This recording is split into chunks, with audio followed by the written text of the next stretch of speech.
الباب. خلاص حكمت المحكمة حضوريا بالإعدام شنقا حتى الموت. هيوصلوا، أكيد هيوصلوا.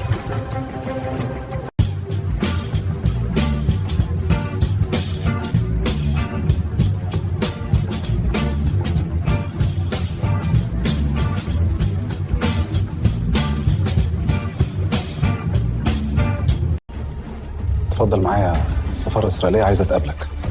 ماشي. عايزين كل تفاصيلك هنا، وايه اللي تعرفه عن المينا. كتير. اتبسط شوية وسيب الشغل علينا. وكمان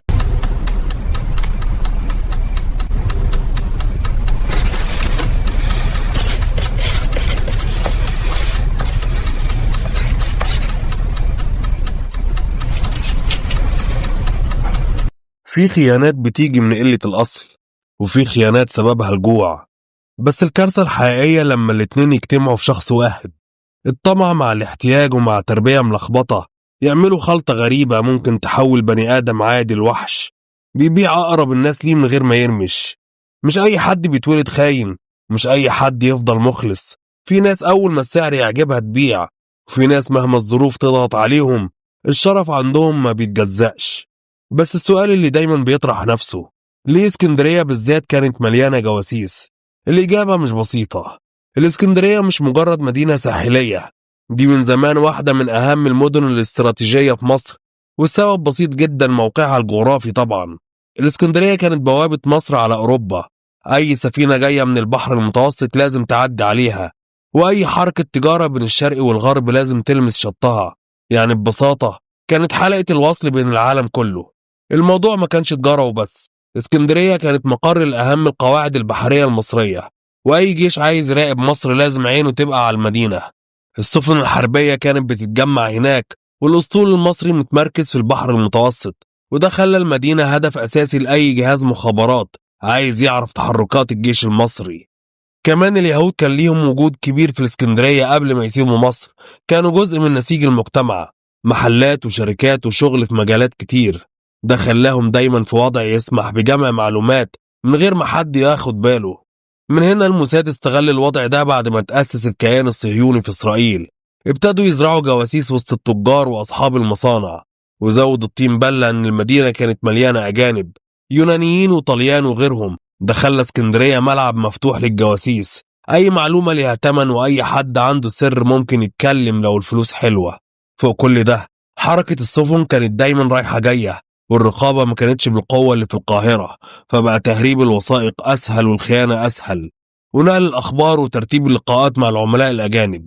والنتيجة اسكندرية بقت خزان أسرار، كل شوية المخابرات المصرية تكشف جاسوس جديد، واحد بيجمع معلومات عن الجيش، وواحد تاني بيراقب المينا، والتالت عينه على حركة السفن.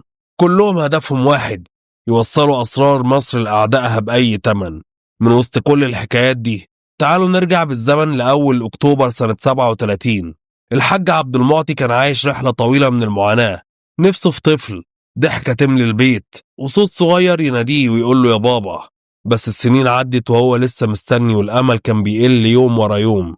لف على دكاترة كتير من اللي بيكتبوا وصفات أعشاب لحد أكبر دكاترة في البلد، كل واحد يديله أمل بكلمتين ويكتب له شوية أدوية، وفي الآخر النتيجة واحدة.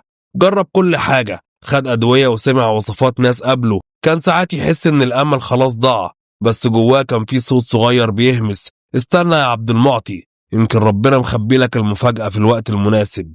وفعلا بعد سنين من الصبر جات البشرى، مراته حامل. الفرحة ما كانتش سيعاه، وبقى يعد الأيام والساعات مستني اللحظة اللي هيشوف فيها ابنه. ولما وصلوا للشهر السابع ربنا كرمه بأول مولود، سماه رجب عشان جه في شهر رجب، وجه معاه أمل جديد وحكاية لسه في أولها. وبعد كام شهر قرر الحاج عبد المعطي ياخد مراته ويسافروا الحج. وقف قدام الكعبة ورفع إيده للسماء، ودعا من قلبه إن ابنه يكبر ويبقى راجل يعتمد عليه ويشيل اسمه من بعده. بس الدنيا ساعات بتمشي عكس اللي الواحد بيتمناه. كبر رجب وهو بقه معلقة دهب، بيصرف من غير حساب ويعيش حياة راحة من غير ما يعرف يعني إيه تعب أو مجهود. لما دخل الثانوية العامة اتصدم لأول مرة في حياته، مش كل حاجة سهلة زي ما كان متخيل. سقط مرة واتنين وتلاتة. أبوه ابتدى يحس إن ابنه مش ناوي يتعلم، وإنه متدلع أكتر ما هو مجتهد. إنما رجب كان ليه رأي تاني، شايف نفسه أذكى من اللي حواليه، مقتنع إنه مش محتاج شهادة ولا كلام فاضي، وإنه ممكن يبقى تاجر ينافس أكبر التجار، بس مستني الفرصة. الحاج عبد المعطي حاول يعقله ويفهمه إن النجاح مش بالحلم لوحده، النجاح محتاج تعب وسعي. بس رجب كان شايف إنه مش زي الناس العادية، وإن دماغه تقدر توصله من غير ما يتعب زيهم. من هنا بدأ يحلم بمشروعه الخاص، شركة رجب للخدمات البحرية. كان مقتنع إن كل اللي ناقصه راس مال، وبعدها الدنيا هتفتح له أبوابها على الآخر. لكن أبوه قفلها في وشه وقال له: مش هديك ولا مليم إلا لما تتعلم الشغل من تحت الصفر. أنت محتاج تتعب الأول، ومحتاج تفهم يعني إيه تجارة بجد. ساعتها رجب اضطر يوافق، اشتغل كاتب حسابات في المينا، مش حبا في الشغل لكن عشان يرضي أبوه. مع الوقت بدأ يفهم السوق كويس ويدخل في دهليز المهنة ويتعامل مع كل الفئات، من العتال البسيط لحد العتاولة الكبار. من هنا الحكاية ابتدت تاخد سكة تانية.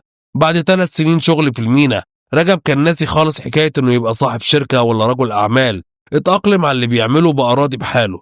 بس كان ليه صاحب واحد ما بيفوتش قعدة لما يزن على دماغه، كل ما يقعدوا سوا يقول له: انت نسيت انت ابن مين؟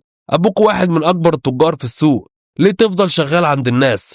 انت مش اقل من اي حد، شوف ناس ما عندهاش ربع دماغك وبقى اصحاب شركات، الفلوس موجودة والمعارف موجودة، وبيتهيألي ابوك مش هيبخل عليك لو طلبت منه.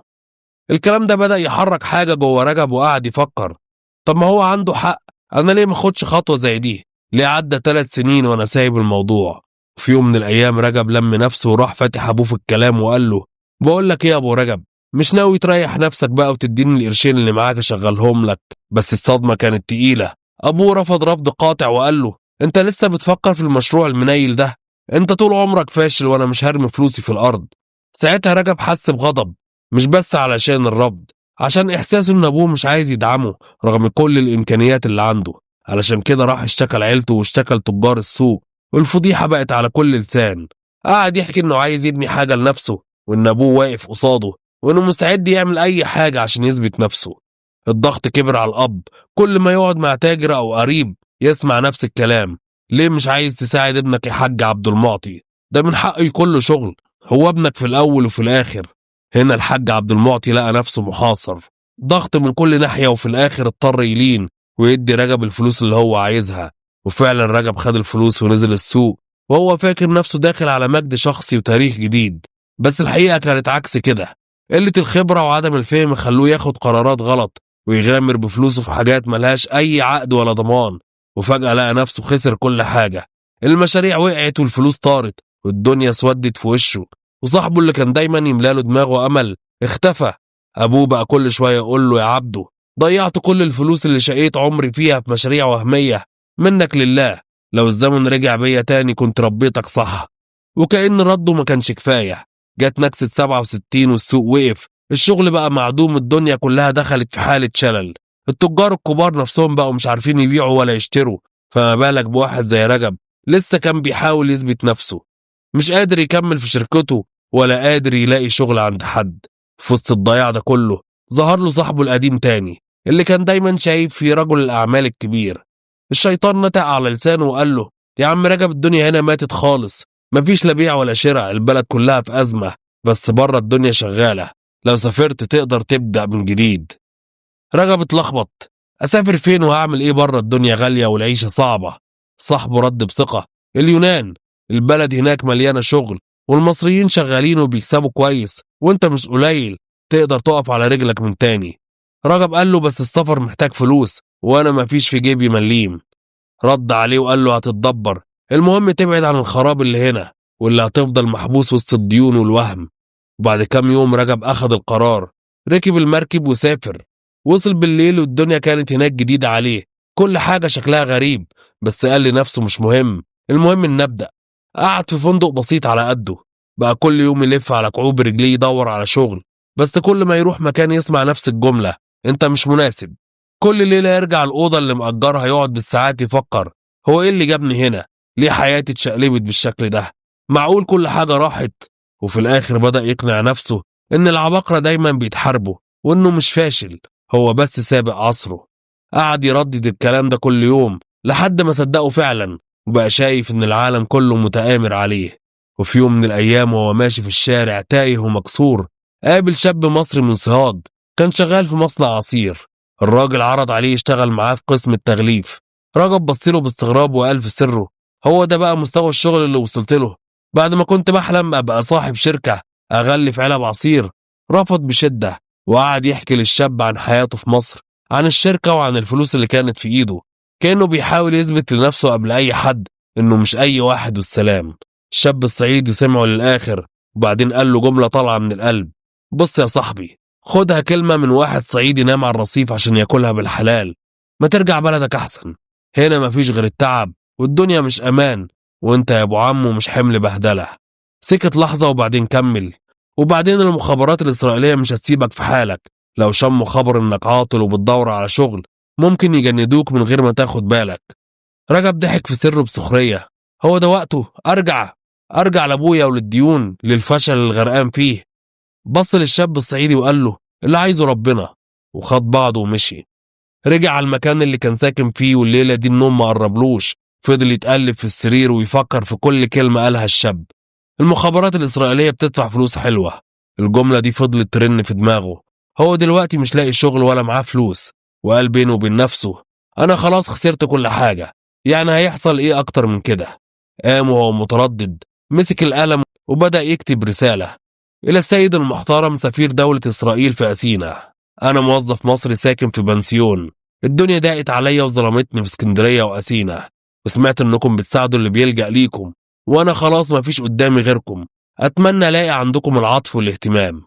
رجب عبد المعطي. ساعتها كان رجب لسه مش عارف إن اللحظة دي هي بداية السكة اللي ما فيهاش رجوع. بعد 3 أيام ورجب قاعد في البنسيون، لا عارف إيه اللي مستنيه ولا عارف رايح على فين، فجأة جاله خبر إن في حد مستنيه تحت. نزل بسرعة، لقى راجل شيك لابس لبس رسمي ومرتب شكله تقيل. قال له بهدوء: اتفضل معايا، السفارة الإسرائيلية عايزة تقابلك. ساعتها قلب رجب دق جامد، بس حاول يبان متماسك وطلع مع الراجل وراحوا على السفارة. هناك استقبلوه أحسن استقبال.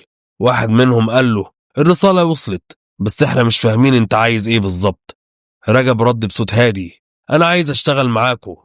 المندوب بصله شوية وبعدين قال له: ممكن تديني جواز سفرك؟ خد الجواز وسابه قاعد لوحده 3 ساعات كاملين. الوقت كان بيعدي ببطء قاتل، احساسه متلخبط بين التوتر والخوف، لحد ما الراجل رجع له تاني.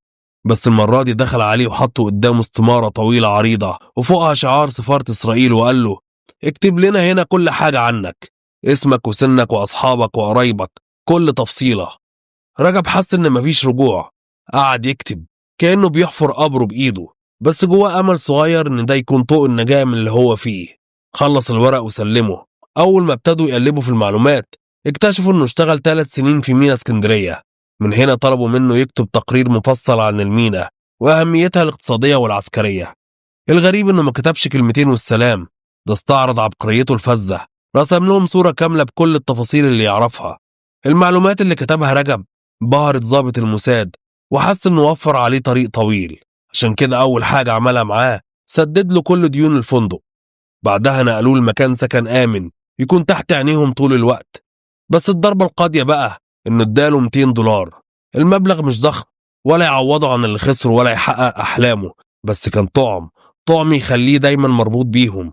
عشان كده الضابط قال له بابتسامة باردة: عايزك تنبسط وتغير جو، سيب موضوع الشغل ده على جنب شوية. رجب ما كانش فاهم إن اللحظة دي كانت أول خطوة في طريق كل خطوة فيه أغلى من اللي قبلها. وفعلا رجب ابتدى يظهر في الملاهي الليلية. البنات بقت تحوطه من كل ناحية، وكل ما الفلوس تخلص يظهر له ضابط الموساد ويديله $200 جداد. اللعبة دي فضلت ماشية شهر كامل لحد ما رجب نفسه اتعود، بقى هو اللي يروح السفارة بإيده ويطلب الفلوس. الراحة عجبته، بقى شايف إن كل حاجة متاحة بس بإشارة. بس خليني أقول لك حاجة مهمة: في عالم المخابرات مفيش حاجة بتيجي صدفة، كل حاجة محسوبة بالورقة والقلم. لما يقرروا يصنعوا جاسوس ما يجوش يقولوا له تعالى اشتغل معانا. الموضوع دايما بيبدأ بحيلة، خطوة صغيرة تجر وراها خطوة، والضحية يوصل في الآخر ويكتشف إن الطريق ده من أوله كان غلط ومقفول أصلا وما كانش ينفع يكمل فيه. بس المخابرات شغلتها تفتح له الأبواب اللي هو ما كانش شايفها وتسيبه يدخلها بمزاجه.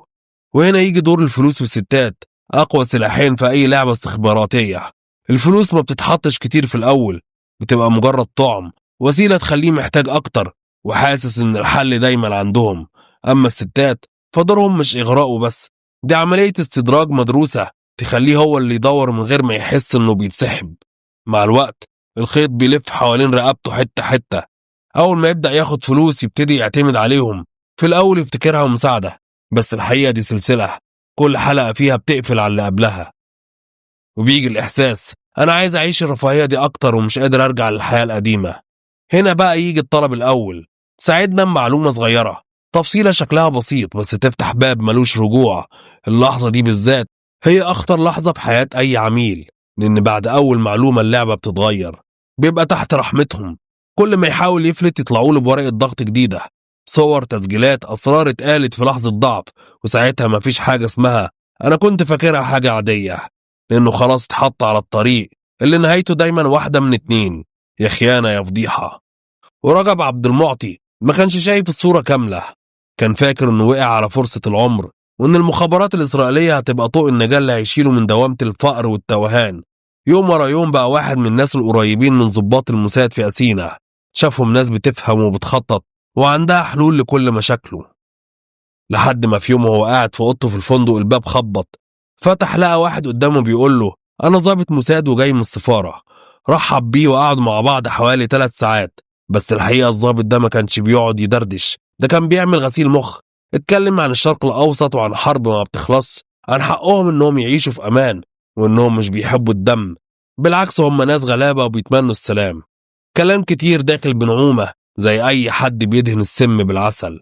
رجب كان سامع وسارح، حاسس انه داخل فيلم مش قادر يحدد نهايته. وفجأة الضابط سأله تحب تشتغل معانا عشان السلام يعم المنطقة ولا ليك رأي تاني؟ رجب اتلخبط وقال شغل ايه بالظبط؟ ممكن توضح لي شوية؟ الضابط ابتسم ابتسامة تقيلة وقال له انت بتسأل كتير يا رجب، فاكر اننا هنعينك سفير لينا في مصر ولا ايه؟ رجب حاول يتدارك الموضوع وقال له انا بس عايز افهم المطلوب مني. رد عليه ببرود وقال له المطلوب انك تفهم القاعدة الاولى في شغلنا، اللي بيسأل كتير بيضيع فرصته، واحنا اصحاب يا رجب، وعلاقة الصاحب بصاحبه مبنية على الثقة مش على الأسئلة. وبعدين فجأة غير الموضوع وقال له قول لي ايه علاقتك بالبنت اليونانية؟ رجب حاول يخبي ضعفه وقال بهدوء اتعرفت على بنت يونانية جميلة بس سابتني عشان ما بعرفش يوناني والانجليزي بتاعي تعبان. الضابط ضحك بخبص تقصد اللي وشها مليان نمش؟ سيبك منها. وبخبص اكتر قال له انا هعرفك على واحدة احسن منها بكتير، بتتكلم عربي كويس قوي، هتكون معاك ليل ونهار ومش هتسيبك لحظة. رجب اتحمس وسأل بسرعة طب هي فين؟ انا عايزها دلوقتي. رد عليه بثقة ما تقلقش، هتقابلها في الطيارة بس وانت راجع من تل أبيب. رجب اتصدم وقال تل أبيب؟ الضابط أكد كلامه تاني وقال له ايوه انت هتسافر اسرائيل بعد كام يوم، وبكرة لازم تحضر اجتماع مهم في السفارة هنا، هتناقش فيه خطوات تنفيذ المهمة، عندك اعتراض؟ رجب رد بتردد وقال له مش معترض، بس بصراحة دي مفاجأة.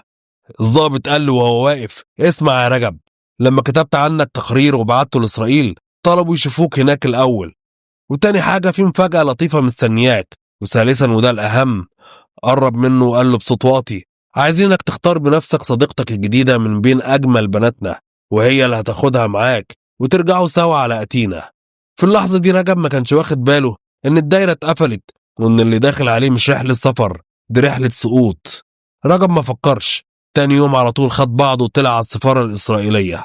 أول ما دخل لقى قدامه 4 ضباط من الموساد قاعدين مستنيينه، قدامهم ترابيزة وعليها مجسم للمينا.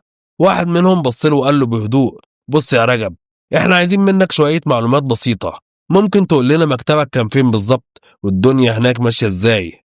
رجب بلع ريقه وابتدى يتكلم وهو بيحاول يبان ثابت، بس عينه كانت بتقول غير كده. ابتدى يحكي ما وقفش، وصف لهم مينا اسكندرية كأنه بيرسموا على الهوا، المخازن الكبيرة اللي بتتخزن فيها البضاعة التقيلة، المكان اللي بتقف عند السفن اللي جاية بحمولات سرية، المستودعات اللي بيتشحن منها المعدات، والرصيف اللي بتركن عليه السفن اللي بتنقل العتاد.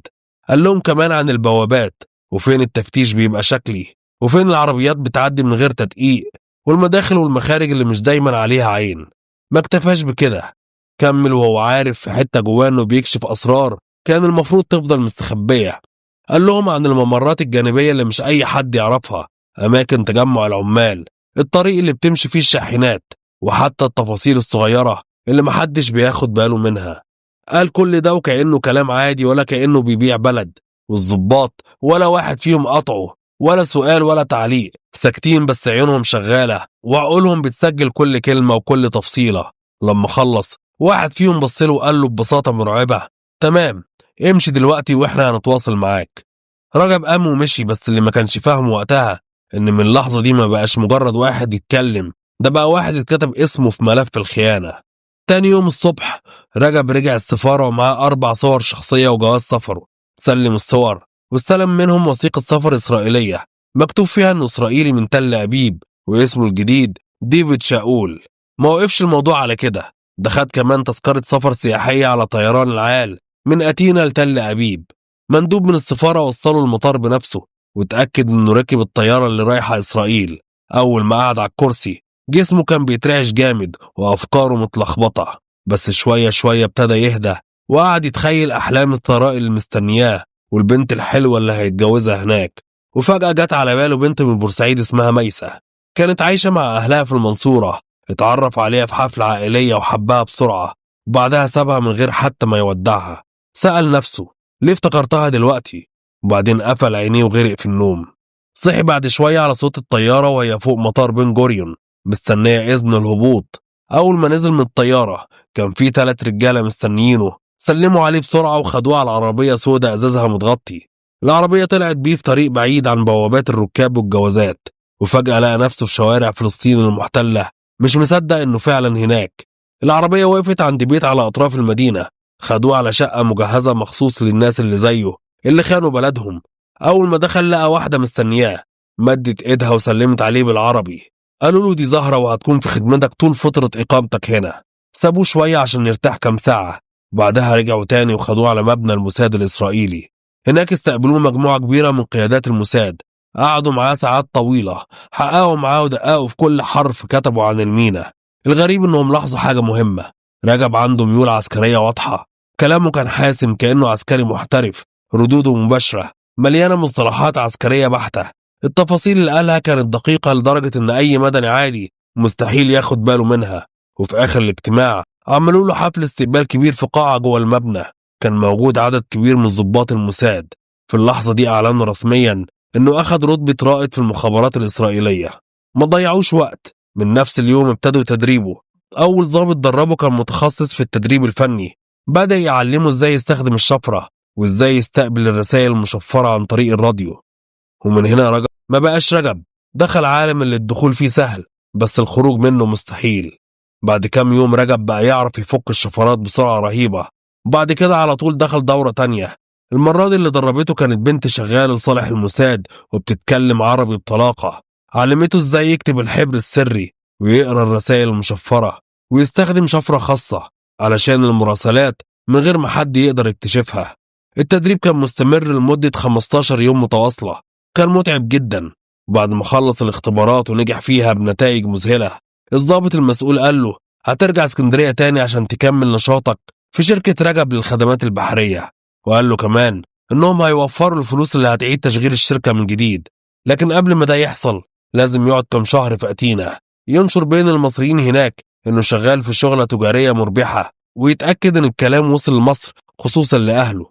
خلال الفترة دي دربوه على كتابة التقارير وازاي يختصر الجمل ويوصل المعلومة بأقل عدد كلمات ممكن. التدريب المكثف ده خلاه مقتنع ان عنده مهمة خطيرة لازم ينفذها، وان بقى جزء مهم من المخابرات الإسرائيلية. ومش بس كده، ده كمان زرعوا فيه إحساس ان الموساد مستحيل حد يكشف عملائهم في الدول العربية، وانهم هيفضلوا وراه ويدعموه مهما حصل. ومشيوا معاه واحدة واحدة، فضلوا يقنعوه بأكاذيب عن طريق اليهود انهم اتعرضوا للاضطهاد على مر العصور وان العالم كله ضدهم، واخيرا معسكرات النازي اللي جمعوا فيها اليهود واعدموهم. كل ده عشان يكسبوا تعاطفه بأي طريقة، وعرفوا ازاي يغسلوا دماغه بالكلام ويخلوه شايفهم ضحايا، مع ان الحقيقة كانت مختلفة تماما. لما رجع أتينا مع زهرة كان جواه إصرار غريب انه يكمل تعاون مع الموساد، مقتنع انه بيحمي إسرائيل وأمنها من التهديد العربي. كان مصدق تماما ان عبد الناصر عايز يرمي اليهود في البحر، وانه بقى هتلر جديد جاي يقضي على اليهود، وكل اللي بيعملوه اليهود انهم بيدافعوا عن نفسهم وعن حقهم يعيشوا في سلام. المهم رجب خرج من مطار بن جوريون في تل أبيب، وفي طريقه لأتينا كان معاه زهرة أجمل بنات إسرائيل، مش بس بتتكلم عربي لكن كمان فاهمة لغة جسده. مهمتها ما كانتش بس تريحه لكن كمان تراقب تصرفاته وتختبر ولاءه للموساد. كل شوية كانت تحاول تمسك عليه غلطة، بس كانت دايما تلاقيه أكتر من مخلص لليهود ومؤمن بحقهم في القدس وفلسطين كلها. كانت حواليه طول الوقت عشان تخليه يغرق في حبها، وكل ما زاد حبه ليها زاد إخلاصه لإسرائيل. الموساد أجر له شقة صغيرة في أتينا، وفر له كل حاجة تخليه يعيش مرتاح ومبسوط عشان يفضل تحت سيطرتهم. المهم علموه ازاي يتعامل مع المصريين اللي بيجوا أتينا، سواء سياح أو شغالين.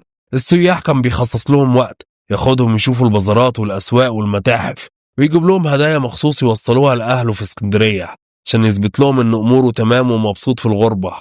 الحقيقة الأخبار كانت بتنزل ورا بعضها، كل شوية حد يروح يبلغ أبوه إن رجب أموره بقت طيبة. الموساد لعبها صح ورسم لرجب صورة خلت أهله في اسكندرية يحسوا إنه بقى حد مهم وناجح.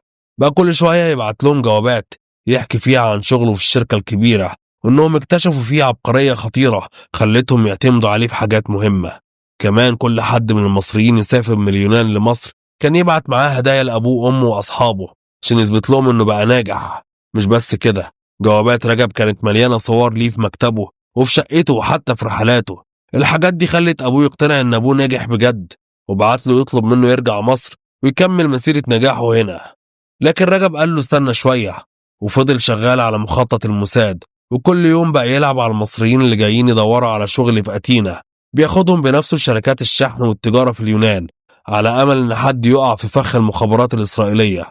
بقى يقرب من المصريين اللي عايشين هناك ويساعدهم في حاجات كتير، فحبوه وافتكروا إنه راجل جدع.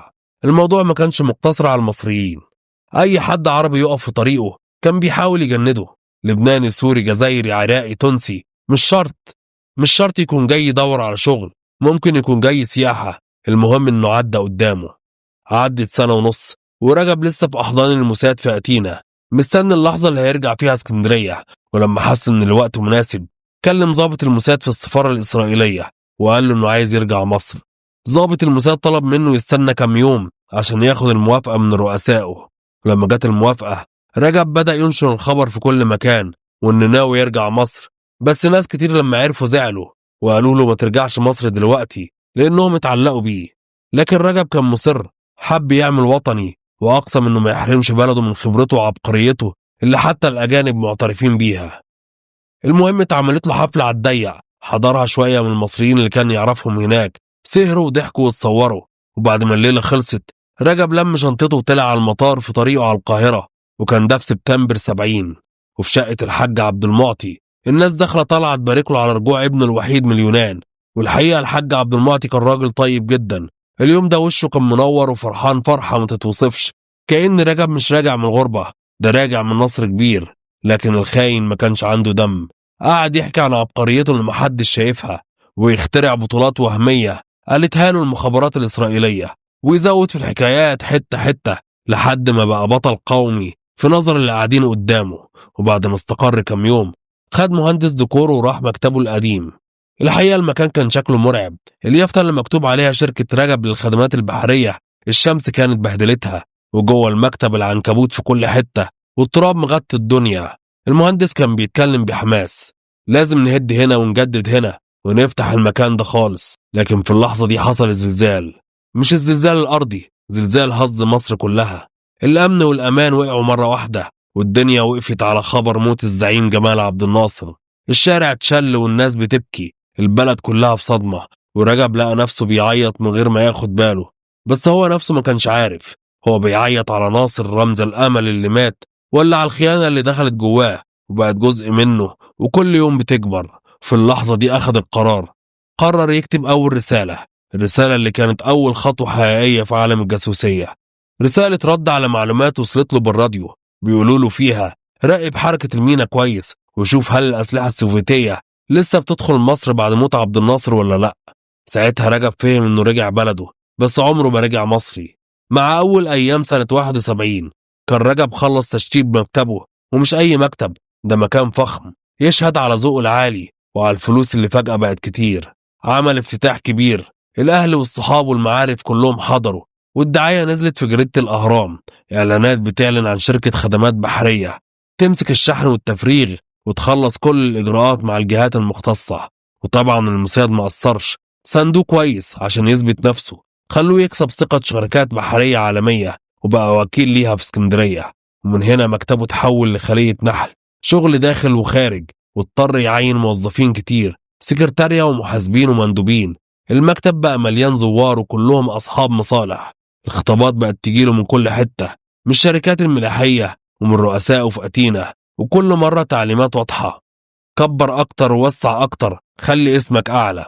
الشغل ازدهر فعلا والتوكيلات كترت، واسم رجب بقى معروف في السوق. دخوله المينا بقى سهل جدا، علاقاته مع الموظفين بقى ليها وزن، ولأنه في المجال ده كان طبيعي جدا يسأل كل يوم عن أحوال المينا، ومحدش شك فيه ولا خد باله. وده بالظبط اللي كانت عايزاه الموساد، يزرعوا جاسوس جوه المينا يرصد كل حاجة من غير ما حد يشك. الشهور عدت ورجب لسه طالع لفوق، شهرة ونجاح. ومنسيش لحظة فضل اليهود عليه، دول أهل الفضل، هم اللي ثبتوه على طريق النجاح. بس بعيدا عن كل ده، كان في حاجة مطيرة النوم من عينه. كل مرة أنور السادات يطلع بخطاباته الحماسية ويقول السنة دي سنة الحسم، الخاين رجب عبد المعطي كان بيترعب. مش خايف على نفسه، ده كان خايف من كلام السادات، من التهديدات، من نبرة التحدي، من فكرة تدمير إسرائيل، لدرجة إنه بقى يبعت لهم رسائل شبه يومية يطمن عليهم، وهم كمان كانوا دايما بيرد عليه ويطمنوه. لحد ما جه يوم الحساب، يوم 6 أكتوبر 73. الجيش المصري دمر خط برديف الحصين وكتب النصر بالدم الغالي. بس رجب قاعد في مكتبه بيعيط، جسمه بيترعش من الخوف، مش مصدق اللي بيحصل، ولسه خايف على إسرائيل وخايف على شعبها. العرب كلهم متجمعين عليها من غير رحمة. في الوقت ده زاد تردده على المينا، كان عايز يعرف الأخبار بأي طريقة، بيسأل عن السفن والمراكب اللي مستنية الدخول، بقى يسأل بجرأة لدرجة إن مفيش حد شك فيه. لكن هيروح فين من عيون النسر المصري؟ الرسائل اللي بعتها لأتينا وروما لفتت انتباه ضابط مخابرات مصري كان بيراقب البريد اللي خارج من مصر. المخابرات اكتشفوا إن رجب بيبعت الرسائل المشفرة، وهنا بدأوا يراقبوا بريده. فتحوا كل الرسائل وصوروها وقفلوا كل حاجة باحتراف علشان تكون الدليل اللي هيوقعه وقت المحاكمة. وأخيرا بعد ما جمعت المخابرات المصرية كل الأدلة اللي بتدينه، قبضوا عليه يوم 13 يناير سنة 75. رجب كان فاكرهم جايين للشغل، لكن أول ما الضابط قال له أنا من المخابرات، وقع على الأرض من الصدمة. واللي زاد الطين بلة، وصل له البريد برسالة جديدة من المخابرات الإسرائيلية. وقتها حاول يتجاهلها، بس المخابرات المصرية طلبوا منه يحلها. حطوا قدامه كتاب الشفرة اللي في درج سر بمكتبه، ومعاه كل أدوات التجسس اللي كان بيستخدمها. رجب ما كانش قادر يستوعب اللي بيحصل. هو كان فاكر إن المخابرات الإسرائيلية مستحيل تفشل، وإن الفشل دايما بيجي من العميل نفسه لو أهمل إجراءات الأمان أو اتصرف بغباء. وطبعا الموساد بالنسبة له أفضل جهاز مخابرات في العالم، لكن رجب افتكر الكلام ده وهو بيضحك بسخرية. ورغم كل ده اتقبض عليه وطلع على مبنى المخابرات العامة المصرية في القاهرة. رجب كان عايش رحلة خيانة كاملة، من شاب طموح ويتمنى يحقق نفسه لغاية ما بقى عميل للمخابرات الإسرائيلية، معاه جواز سفر إسرائيلي واسم جديد ورتبة عسكرية. كل ده وكان ضد ضميره وضد بلده. أول احتمال انتحار بسبب الندم والحسرة. هو شاف نفسه محاصر، محكوم عليه بالإعدام. كل اللي حواليه مش طايقينه، أهله والناس اللي يعرفوه وحتى السجن ما كانوش طايقينه. وقع في اكتئاب شديد، وكان عنده إصابات واضحة، جرح في إيده وقطع في الشريان. ده ممكن يكون نتيجة محاولته يؤذي نفسه، أو فقد توازنه بسبب الضغط النفسي الشديد. ممكن يكون قرر يخلص على نفسه قبل ما الإعدام يتنفذ، لأنه حس بالذل والخيانة اللي عملها. تاني احتمال حادثة أو تدخل طرف ثالث. في احتمال نظري إن حد تلاعب بيه أو حصل حاجة في الزنزانة، خصوصا مع وجود جرح في الشريان ودم كتير. بس بما إنه كان معترف بكل حاجة ومحدش كان عنده مصلحة تانية واضحة غير تنفيذ الحكم، ده احتمال أقل. بصراحة الأرجح من كل الأحداث إن هو انتحر، لأنه كان محاصر نفسيا بالكامل، مفيش أمل قدامه، وخصوصا بعد ما فقد كل حاجة. باختصار، موت رجب عبد المعطي كان نتيجة تراكم الضغوط النفسية والعاطفية بعد خيانة كل شيء حواليه. ممكن يكون انتحار، ومهما كان السبب اسمه فضل مرتبط بالخونة في كتب التاريخ كتحذير لأي حد يفكر يبيع بلده مقابل فلوس أو مصالح شخصية.